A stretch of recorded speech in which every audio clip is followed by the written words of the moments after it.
Hi all welcome back to ಹಲಮೆ Krishna YouTube channel. ಎಲ್ಲರೂ ಹೇಗಿದ್ದೀರಿ? ಐ ಹೋಪ್ ಎಲ್ಲರೂ ಚೆನ್ನಾಗಿದ್ದೀರಾ ಅಂತ ಅಂದ್ಕೊಂಡಿದ್ದೀನಿ. ಇವತ್ತು ಮಾರ್ನಿಂಗಿಂದಲೇ ವ್ಲಾಗ್ನ ಶುರು ಮಾಡ್ತಾಯಿದ್ದೀನಿ. ಏನಪ್ಪ ಅಂತಂದರೆ ಇವತ್ತು ಮಿನಿ ಮಂತ್ರಾಲಯಕ್ಕೆ ಹೋಗೋಣ ಅಂತ ಅಂದ್ಕೊಂಡಿದ್ದೀನಿ.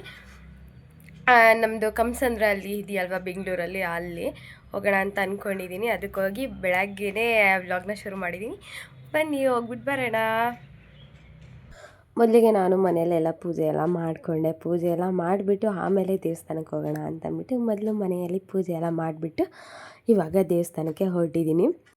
ತುಂಬ ಸರಿ ಹೋಗಿದ್ದೀನಿ ಇಲ್ಲಿಗೆ, ಬಟ್ ಇವಾಗ ರೀಸೆಂಟಾಗಂತೂ ತುಂಬ ಸರಿ ಹೋಗ್ಬೇಕಂತ ಅಂದ್ಕೊಂಡೆ, ಬಟ್ ಹೋಗೋಕ್ಕಾಗಿರಲಿಲ್ಲ. ಇವಾಗ ಆರಾಧನೆ ಇತ್ತಲ್ವ, ಹಾಗಾಗಿ ಟೆಂಪಲ್ಗೆ ಹೋಗೋಣ ಅಂತಂದ್ಬಿಟ್ಟು ಬೆಳಗ್ಗೆನೇ ಎಲ್ಲ ಪೂಜೆ ಎಲ್ಲ ಮಾಡಿಬಿಟ್ಟು ಬಂದೆ. ನಿಜವಾಗ್ಲೂ ಈ ಮಂತ್ರಾಲಯ ನೋಡೋದು ಒಂಥರ ಖುಷಿನೇ, ತುಂಬ ಖುಷಿ ಆಗುತ್ತೆ. ರಾಯರನ್ನು ಮಾತ್ರ ಎಲ್ಲಿ ನೋಡಿದ್ರು ನನಗಂತೂ ಸಖತ್ ಖುಷಿನೇ ಆಗುತ್ತೆ. ಇದು ಒಂಥರ ಮಿನಿ ಮಂತ್ರಾಲಯ ಇದ್ದಂಗೆ ಇದೆ.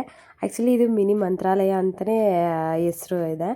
ಅದಾದಮೇಲೆ ಬಂದು ನಾವು ಟಿಕೆಟ್ ಎಲ್ಲ ತೊಗೊಂಡು ದೀಪ ಅಂಟಿಸೋದಕ್ಕೆ ಮತ್ತು ಇಲ್ಲಿ ದೀಪನ ಈಸ್ಕೊಂಡ್ವಿ. ದೀಪ ಎಲ್ಲ ಈಸ್ಕೊಂಡು ಮತ್ತು ಲೈನಲ್ಲಿ ಹೋಗಿ ರಾಯರಿಗೆ ದೀಪ ಎಲ್ಲ ಬೆಳಗಿದ್ವಿ. ಇಲ್ಲಿ ವಿಶೇಷ ಏನಂತಂದರೆ ನಾವೇ ಇಲ್ಲಿ ನಮ್ಮ ಕೈಯಾರ ದೀಪ ಬೆಳಗ್ಬೋದು. ನಂಗೆ ಅದು ಒಂದು ಸಖತ್ ಇಷ್ಟ ಆಯಿತು. ಇಲ್ಲಿ ನೋಡಿ, ಅಲ್ಲಿ ಮುಂದೆಗಡೆ ಎಲ್ಲ ಜನ ದೀಪ ಬೆಳಗ್ತಿದ್ದಾರಲ್ವ, ಆ ಥರ ಬೆಳಗೋದು ಅದು ಒಂಥರ ಏನೋ ಸ್ಪೆಷಲ್ ಅನಿಸುತ್ತೆ. ನಾನು ಕೂಡ ಬಂದು ದೀಪ ಎಲ್ಲ ಅಂಟಿಸ್ಕೊಂಡು ಮತ್ತು ನಾನು ಭಕ್ತಿಯಿಂದ ರಾಯರಿಗೆ ದೀಪನ ಅಂಟಿಸಿದೆ.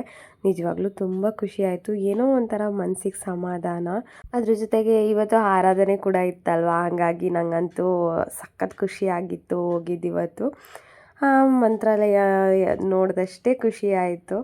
ಅದಾದಮೇಲೆ ಪೂಜೆ ಎಲ್ಲ ಮುಗಿಸ್ಕೊಂಡು ಮತ್ತು ಪೂರ್ತಿ ಎಲ್ಲ ದೇವಸ್ಥಾನದಲ್ಲಿ ಏನೇನು ಇದೆಯಲ್ವ ಅದನ್ನೆಲ್ಲ ನೋಡಿಕೊಂಡು, ಮತ್ತು ಅಲ್ಲಿ ಬೃಂದಾವನ ಇದೆಯಲ್ವ, ಆ ಬೃಂದಾವನನೂ ಕೂಡ ನೋಡಿಕೊಂಡು ಬಂದ್ವಿ. ತುಂಬ ಅಂದರೆ ತುಂಬ ಚೆನ್ನಾಗಿತ್ತು. ಒಂಥರ ಖುಷಿ ಆಯಿತು. ಈ ದೇವಸ್ಥಾನದ ಒಂದು ಹಿಸ್ಟ್ರಿನೇ ಇದೆ ಅಂತಲೇ ಹೇಳ್ಬೋದು. ಆ ಪೂರ್ತಿ ಹಿಸ್ಟ್ರಿ ಎಲ್ಲ ತಿಳ್ಕೊಬೇಕು ಅಂದರೆ ಸಾಕಷ್ಟು ಟೈಮ್ ಹಿಡಿಯುತ್ತೆ. ಹಾಗಾಗಿ ಮತ್ತು ನಾನು ಪೂಜೆ ಎಲ್ಲ ಮುಗಿಸ್ಕೊಂಡು ಮತ್ತು ಮಂತ್ರಾಕ್ಷತೆ ಎಲ್ಲ ಇಸ್ಕೊಳ್ಳೋಣ ಅಂತ ಬಂದೆ. ಮಂತ್ರಾಕ್ಷತೆ ಇಸ್ಕೊಂಡಾಗ ಸಿಗುತ್ತಲ್ವ ನೆಮ್ಮದಿ, ನಿಜವಾಗ್ಲೂ ಸಖತ್ ಅಂದರೆ ಸಖತ್ ಖುಷಿ ಆಗುತ್ತೆ. ಅದಾದಮೇಲೆ ಮಂತ್ರಾಕ್ಷತೆ ಎಲ್ಲ ಇಸ್ಕೊಂಡು ಮತ್ತು ಇಲ್ಲಿ ಒಂದು ಹೆಣ್ಣು ದೇವರು ಇದೆಯಲ್ವ ಅದನ್ನು ನೋಡಿಕೊಂಡು, ಮತ್ತು ಈ ಆಂಟಿ ಒಬ್ಬರು ರಾಘವೇಂದ್ರ ಸ್ವಾಮಿದು ಜಪ ಎಲ್ಲ ಮಾಡ್ತಾಯಿದ್ರು. ಅದನ್ನು ಕೇಳೋಕ್ಕಂತೂ ಒಂಥರ ಹಿತ ಅನ್ನಿಸ್ತಿತ್ತು. ನಾನಂತೂ ಅವ್ರು ಫುಲ್ ಮುಗಿಯೋವರೆಗೂ ಅವ್ರ ಪಕ್ಕನೇ ಕೂತ್ಕೊಂಡಿದ್ದೆ.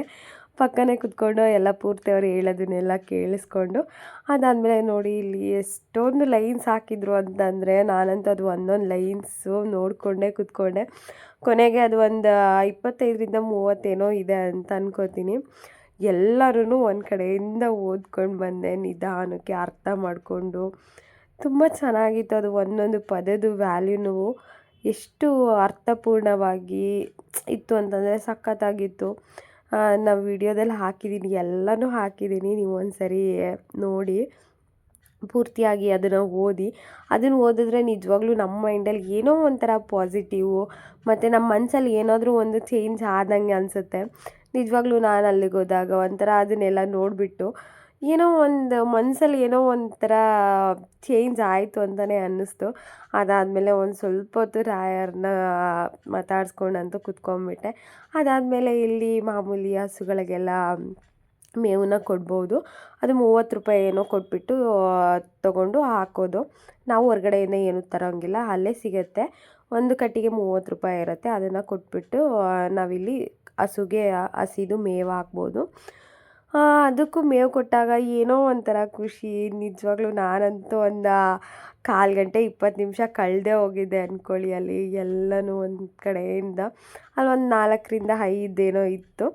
ಅವನು ಎಲ್ಲನೂ ಮಾತಾಡಿಸ್ಕೊಂಡು ಒಂಥರ ಏನೋ ಸಖತ್ ಅಂದರೆ ಸಖತ್ ಖುಷಿ ಆಯಿತು. ಹೇಳ್ಕೊಳಕ್ಕೆ ಆಗಲ್ಲ, ಅಷ್ಟೊಂದು ಖುಷಿ ಆಯಿತು. ಇವತ್ತಿನ ಡೇ ಒಂಥರ ಸಖತ್ತಾಗಿತ್ತು ಅಂತಲೇ ಹೇಳ್ಬೋದು.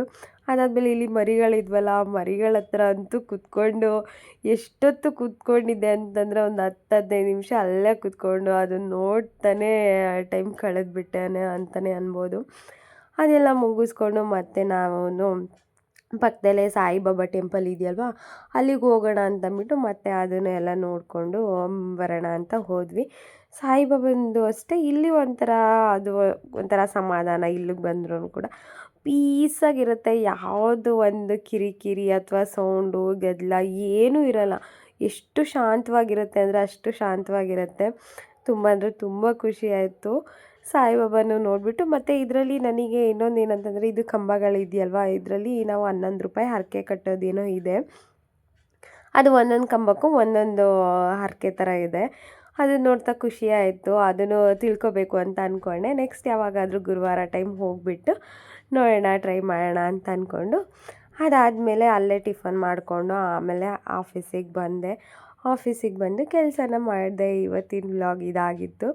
ಐ ಹೋಪ್ ಈ ವಿಡಿಯೋ ಎಲ್ರಿಗೂ ಇಷ್ಟ ಆಗಿದೆ ಅಂತ ಅನ್ಕೋತೀನಿ. ಇಷ್ಟ ಆಗಿದರೆ ಪ್ಲೀಸ್ ಒಂದು ಲೈಕ್ ಮಾಡಿ, ಹಾಗೆ ಶೇರ್ ಮಾಡಿ. ನಿಮ್ಮ ಅನಿಸಿಕೆ ಏನಾದರೂ ಇತ್ತು ಅನ್ನೋ ಕಮೆಂಟಲ್ಲಿ ತಿಳಿಸಿ.